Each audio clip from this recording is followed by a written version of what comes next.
Welcome to Shantalakshmi IAS Academy, Bahujana Bharat IAS. Good evening, all of you.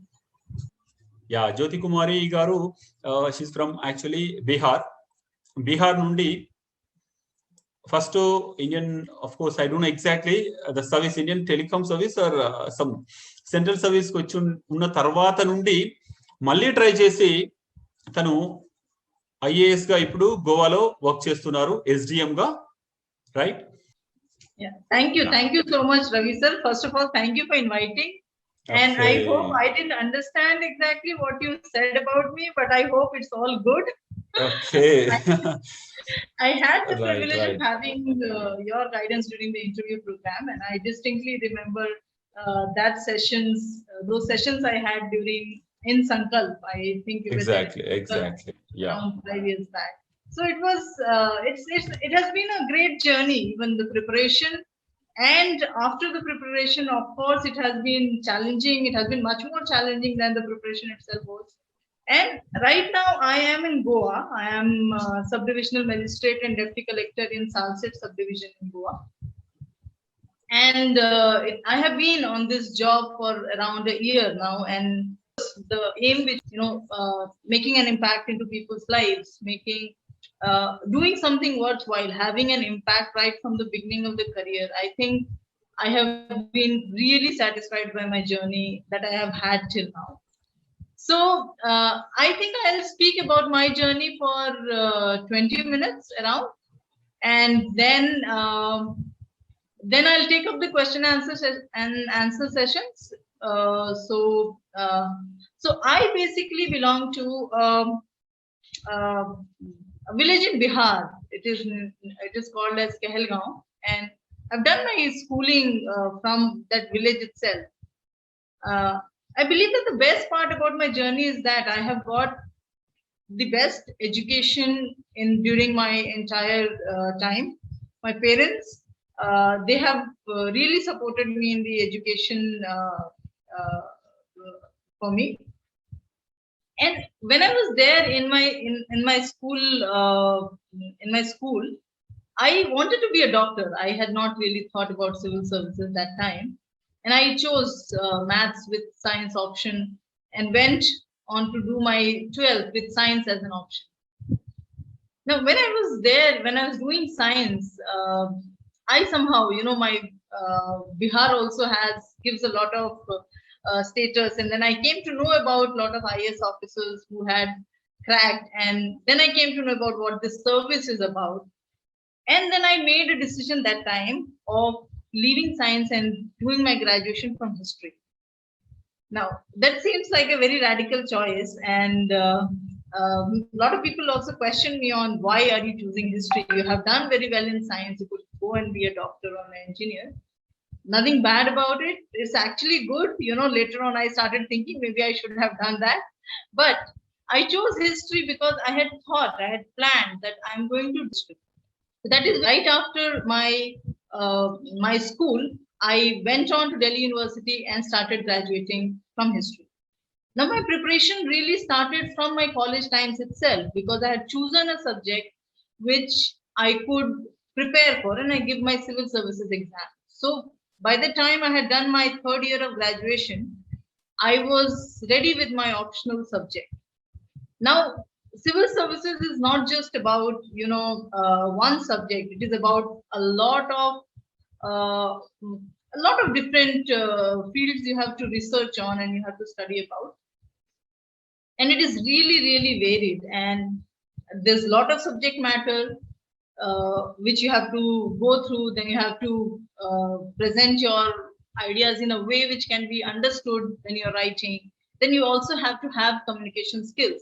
So these are 3 different things which you have to work on. First is to have a knowledge base, then is to express through writing, and then finally it is to express when you are in front of people.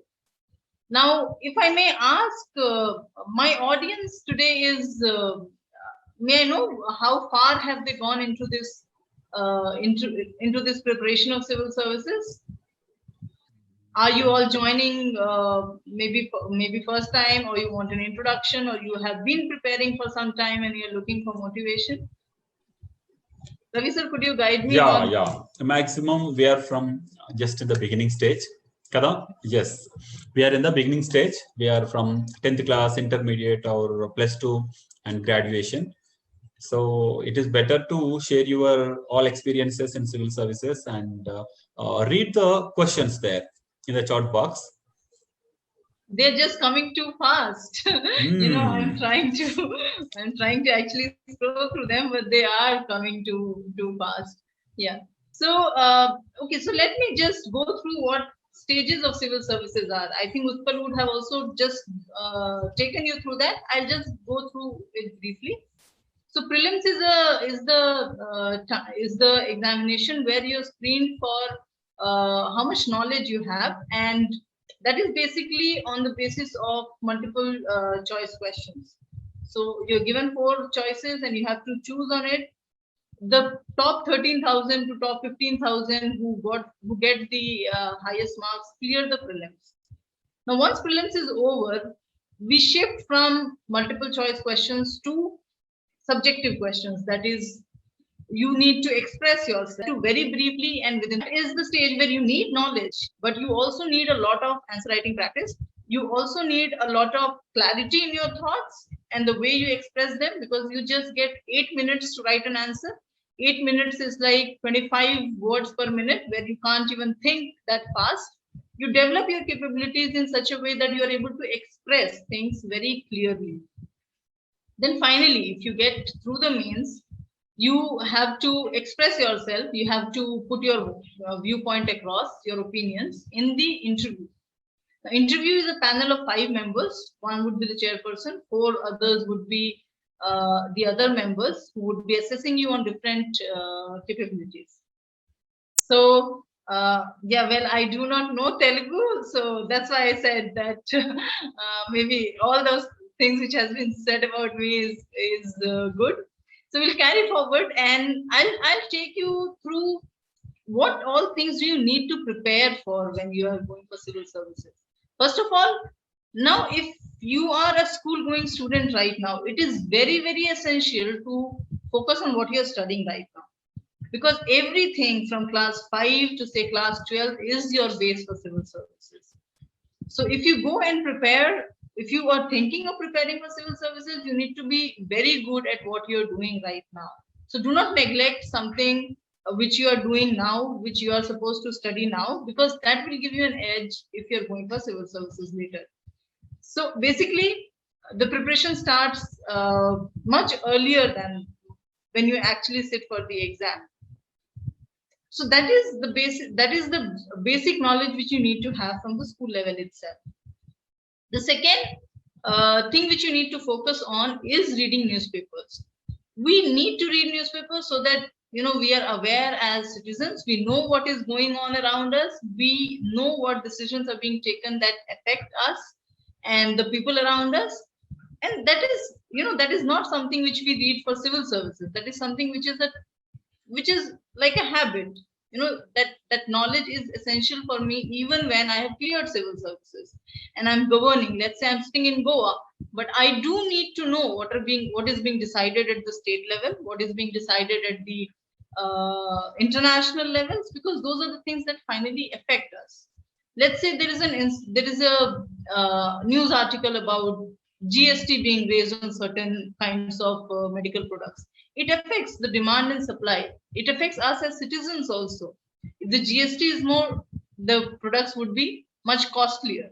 So these are things which you follow out of interest so that it becomes a habit. And by the time when you get into this mode of preparing for civil services, it becomes very, very easy for you to just, follow through the news. And this is something which you need to do really religiously. It happens that, when we open the newspaper, it becomes easy for us to read all the juicy news, maybe page 3 news or the sports news, and then just flip through the difficult parts, which are the editorials, which sometimes you may feel, why am I even reading it? I might not be able to use it in the use it in examinations, or it's like, God knows what is the author really trying to say. But those are the points which you need to really read very deeply. It is something These are the things which are being debated and discussed. And these are the things on the basis of which you will get questions in the exam. That is the second thing, the habit of reading newspapers. The third thing is the habit of making notes. Now, this is something which I have been asked very often on, say, how do I make notes, or should I make notes, or making notes is taking a lot of time. Am I wasting my time making notes? I really believe that, no matter how brilliant the student is, if he has read a book once, it is very, very unlikely that the person is going to remember that 3 months down the line. So all smart students make notes. This takes time. Yes, it takes time. You may be confused about what type of notes you are going to make. But once you're reading, just jot down everything you think is important. And once you keep revising these notes, then only you can use what you have read in the examination. Only then you can recall them in the interview. If you have not made notes of it, it may be that you're studying very hard, but then you would not be able to really use whatever you have studied. Then we come on to the part of, let's say, how much questions should we be practicing?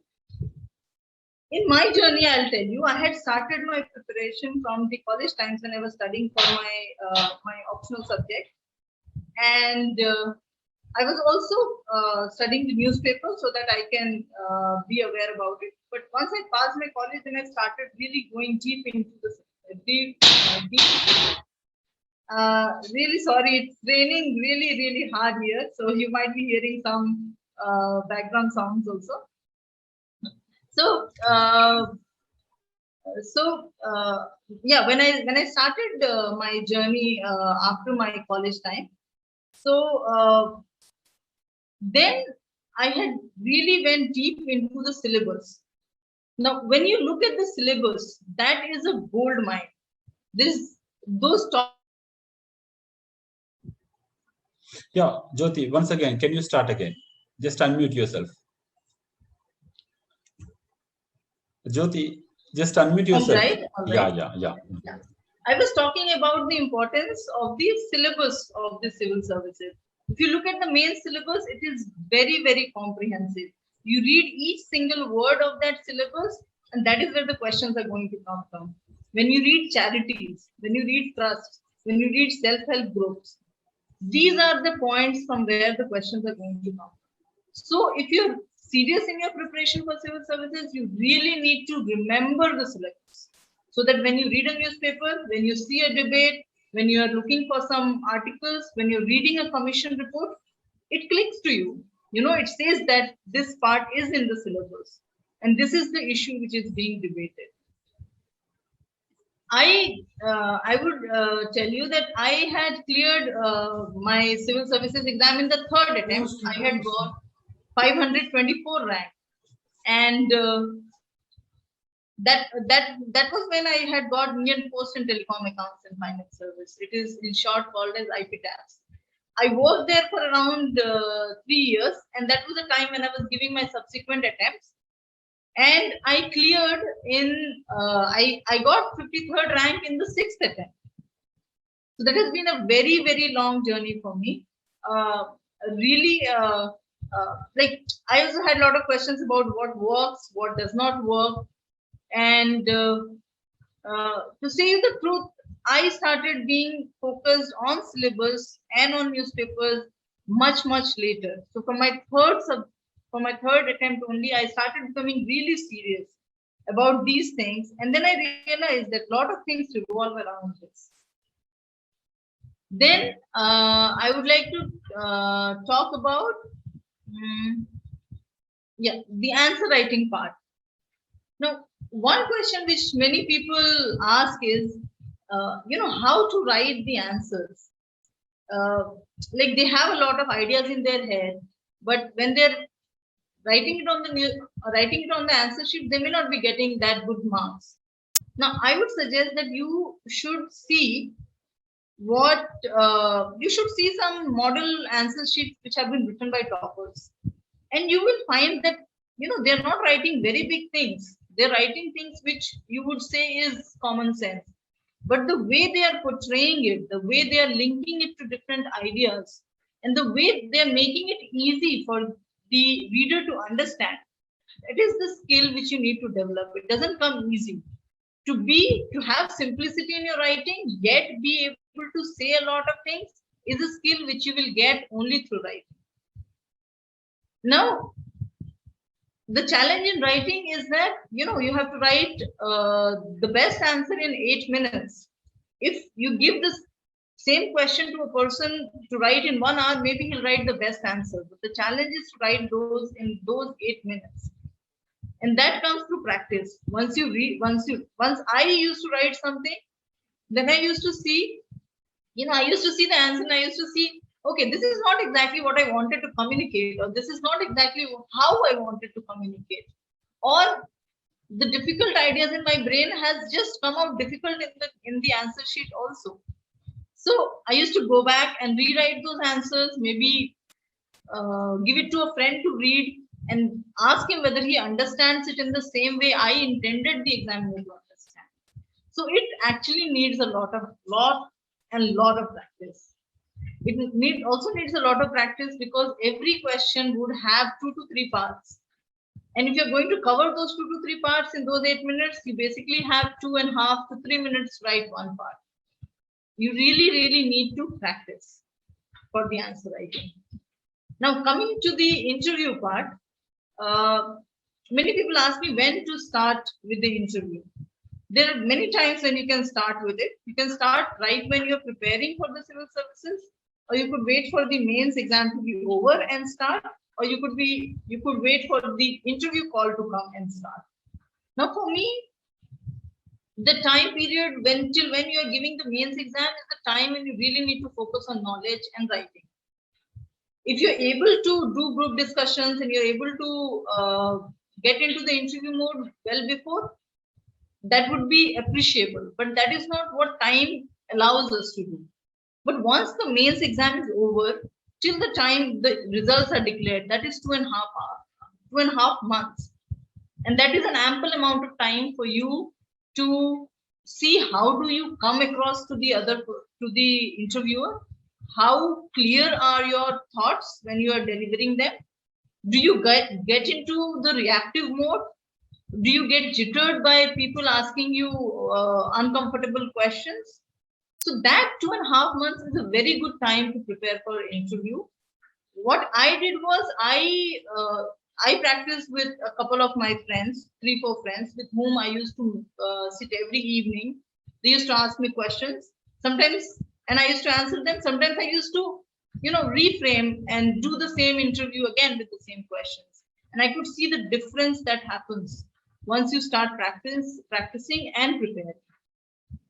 So this has been my journey. Now, 2017, I have cleared, and it seems like a long time back. There have been 2-3 batches of civil servants who have also come after that. So I'm actually glad to be able to meet and talk to the young people who are in, I would say, the most adventurous time of your life. And what I believe about civil services is that no matter what the result is, the preparation itself makes you so rich and so knowledgeable. That is what I have tried to continue even after clearing, because once you clear, then you don't like to really keep yourself updated. But that knowledge is core of being, that knowledge is very essential to us as citizens, us as administrators. So the civil service preparation part is that part which tells you that the hard work is not over yet. You have to keep working hard so that you can really perform. When you join your respective services, you will find that the stakes are much higher and the workload is also much higher. So I would wish everyone all the very best in their journey. I think I have taken my 20 minutes. And any questions? If Ravi sir, if you could moderate, I can just see many questions. Yeah. I'll see. Yes.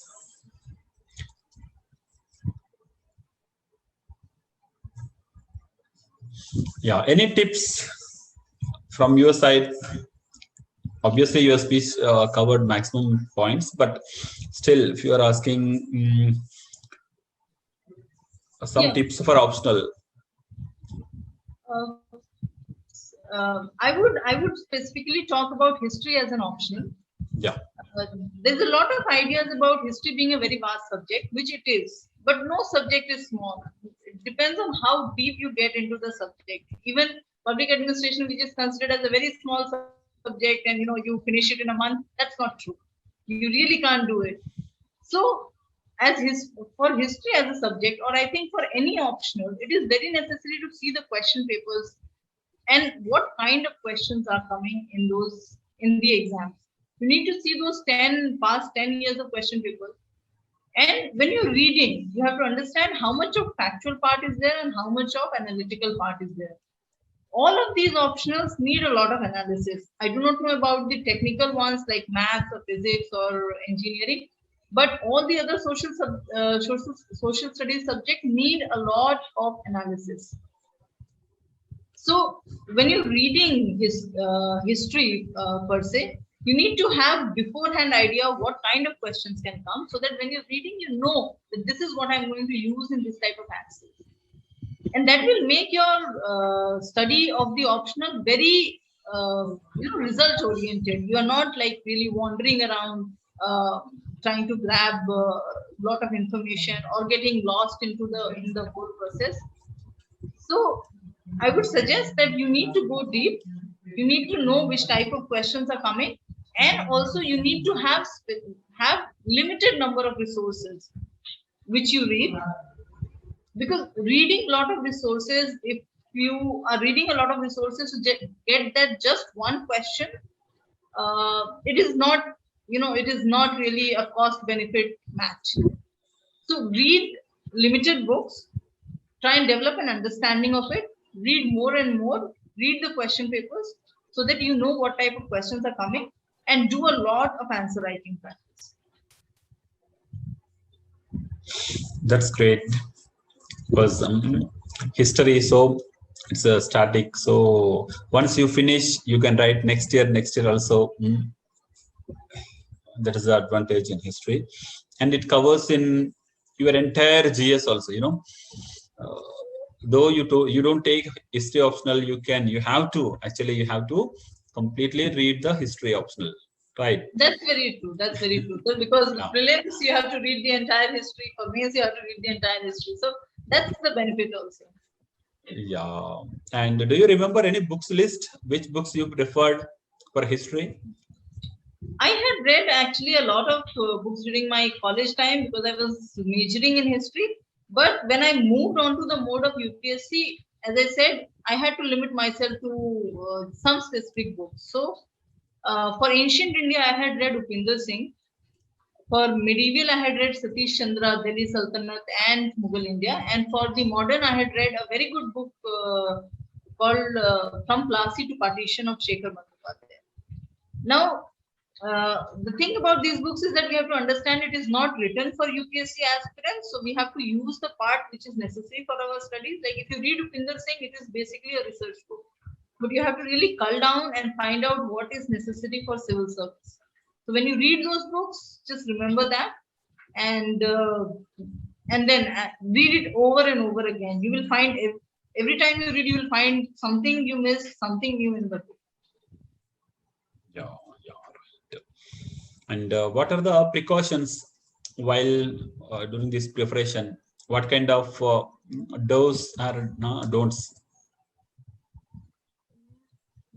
Well, one thing I would say is don't be obsessive about it. You need to take breaks so that you can be productive. Many people get into this mode and then it's like I'll do something after the prelims is over, or my mains is coming, so I will postpone this beyond mains. It is very necessary to take healthy breaks in between. The nature of this exam is such that if you're really working so much, maybe after 10 days you don't feel like even going to the library or sitting. So that is a time when you need to really shift your mind so that when it comes back more fresh. That is how you, and that is how you need to take care of the your mental health so that you can perform to the optimum. The other part is, what worked for me was not really being amongst the group of people 24/7 who were preparing for civil services. That creates a lot of burden. It used to drive me crazy. So I used to be with some of my friends, but not all of the people around me were preparing for civil services. Then like you need to shift in and out of the mode so that you can have that mental space and peace of mind to prepare. Yeah. How to remember the information for longer time? For example, if we are in graduation first year, maybe by the end of the graduation, we may forget the information. That is the doubt here. So how to remember the stuff, whatever we read, whatever the information? Two things which have worked very well for me is, one is making notes, because once you make notes, it's very easy to just go through them and then revise them over and over again. Because no matter how much we talk about talent and having photographic memory, I don't think anybody in the world has it. So the more you revise and the more you will revise, you need to have instruments to revise. Like you can have notes which you are taking up every 3 months and revising. The more you're going to recollect it during the exam. So that is the basic thing which I have used, and it has worked fine for me. I think that's the basic, and lot of mnemonic codes and all may work for some, but it somehow did not work for me. Yeah, Anish is asking, if you don't crack this exam, where you would have been? Well, I loved history. That's why I had chosen it. I could have chosen any other subject. So if you don't crack this IAS exam, where you would have been? Like, what is your B plan? Yes, my B plan was, when I really did not crack in my second attempt, I did start working for my B plan, and my B plan was to do an MA and maybe do a research. And I was good at history. It was not like, I had taken it just for going for civil services. I had put in my heart and soul into history so that, I loved the subject. So it would have been fine for me, even if, I would not have cleared civil services, and I would have been doing something great in history. What is the toughest part in your preparation journey? Okay. I think, staying on the track and getting the motivation every day to go and sit for those 12, 14 hours is tough. And as Steve Jobs has said, nobody in the rational mind will be able to really work hard, because it's just so easy to give up. And since it was so difficult, I had found a strategy which worked. And I had been always, a believer of motivation, that, you should be motivated enough to do that. I found a much more humbler option of having a habit. Habits carry you through when your motivations are down. So if you have a habit of getting up 6 in the morning and going and sitting in the library for no matter what is going on in your mind, and you sit there no matter how long it takes to get into the concentration mode, you find it difficult for, say, 1 day, 2 day, maybe a week, but then your mind knows that, she's just not going to give up. You better be in line, and then you get it gets easier for you. Jayashree is asking how to make effective notes. Effective notes means just to writing the whatever that we read, or do we have to write the same matter according to the question to answer wise? See, I think that, the type of questions which come are very varied, and the way you can integrate a lot of information into that answer is not specific to one specific question. So making a note saying this is the question and this is the answer, it can work if you take broad topics. Like if you take Ashoka's Dhamma as a question itself, then you can make answer topic wise, like you make it for Ashoka's Dhamma. But if you really, go very minutely, let's say, was Ashoka's Dhamma religious move or a political move? Now, this can take up arguments from so many different places. It can take up ideas from political history of Magda. It can take up ideas from religious history of Magda. So, broad topics, you can put all the points together, but it's better not to use, not to divide it into too minute topics. Once you have an overall idea, you can anyway play with arguments. You can pull up one from ancient history. You can compare it to maybe Ashoka, maybe Akbar, and then you can make your answer more rich. So the you will be able to do that more and more you revise, and more you understand and analyze those things. So you can make broad topics notes, but make sure that you revise them and then you write a lot. Yeah, here is a question like an interview question that why these civil services? Why have you chosen the civil services or IAS as your career? Well, the primary reason I would say is for civil services. At such a small, at the beginning of the career, the impact which you're able to make is immense. There's really no end to what an IAS officer can do, because governance in itself has no ends. With with the COVID also, and with the economy going down, there are a lot of places in which the government needs to step up, and then you can choose any out of these options. You can choose any option which you want to really work in, and you will have the opportunity of doing that. That is what was motivating me, that I have a level from which I can make a huge impact, and I have a variety of options to choose from.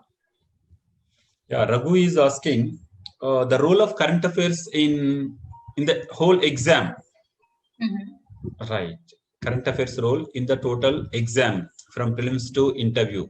And of course, after getting service also, are you able to continue the same preparation like current affairs? Are you able to read the same newspapers, or are you following the current affairs? Well, now it's not as intense as it used to be. I could earlier quote from the editorials which were written maybe 6 months back. But the importance of current affairs you can see from the prelims, in the mains. In the prelims around, you will get 35 to 40% of questions from the current affairs. Mains, you have 2 entire papers on current affairs, that is GS paper 2 and GS paper 3 will entirely be based on current affairs. You can always use current affairs in the GS paper 4, which is ethics. And in the interview also, your knowledge and your understanding of the social affairs also is around current affairs, because those are the questions which are being asked. So neglecting current affairs is a big no. If you really want to get into the services, get into the rank, you need to focus on current affairs like your daily breakfast.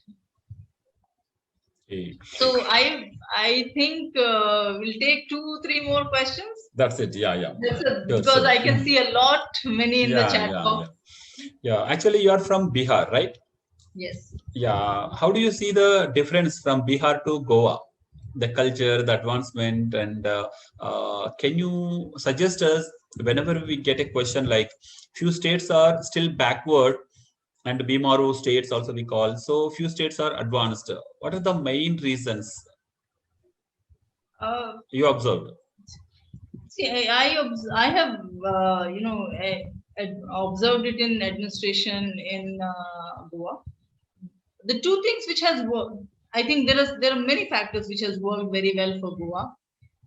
One is that it has a less population. So the entire population of Goa is only 15 lakhs. And that means that the resources pressure on the population is less.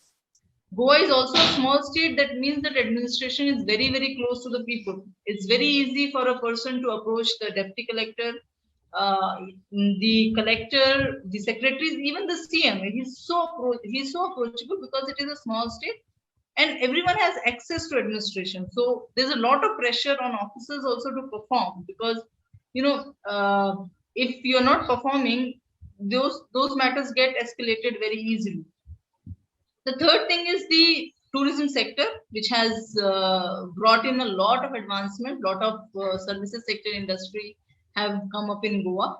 The fourth is that a lot of people migrate outside to European Union, and from there to America, from there to Britain, which is getting a little affected due to Brexit. But there is a lot of money also which is coming in as repatriation from Goans working abroad.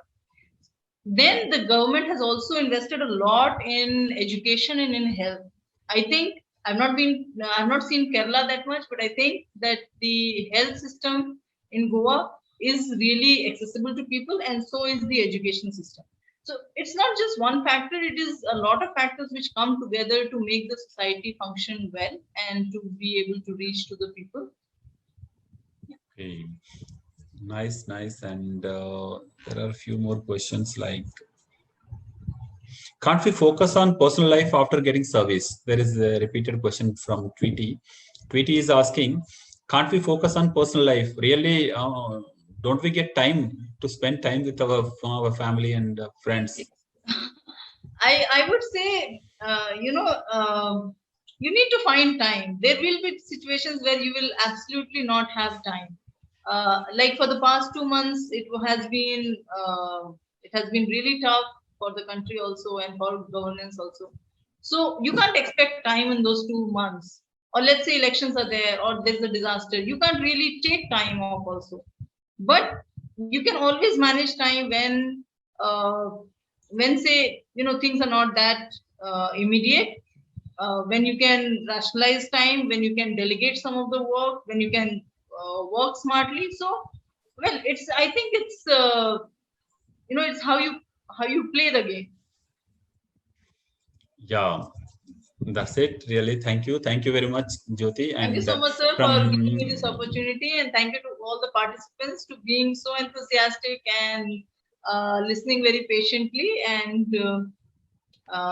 thank you, everyone. Thank you so much.